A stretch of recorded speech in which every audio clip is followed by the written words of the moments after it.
ನಮಸ್ತೆ. ಇವತ್ತು ಇನ್ನೊಂದು ಸ್ಕ್ವೇರ್ ಡಿಸೈನ್ ಮಾಡೋಣ. ಮಧ್ಯ ಗೋಪಾದ ಹಾಕ್ಕೊಂಡು 4 ಕಡೆ ಸೇಮ್ ಮಾಡ್ತಾ ಇರಬೇಕು.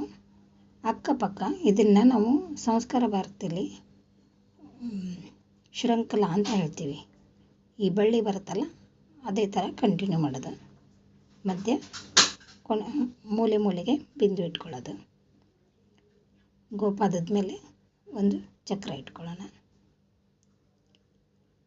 ಅದೇನೆ 2 ಬೆರಳಿಂದ ಸೇಮ್ ಅಳತೆ, ಸೇಮ್ ಡಿಸೈನು.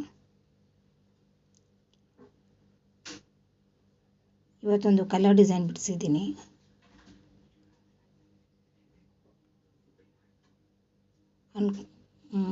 ಎಲ್ಲರೂ ನೋಡಿದ್ದೀರಾ ಅಂದ್ಕೊಂಡಿದ್ದೀನಿ.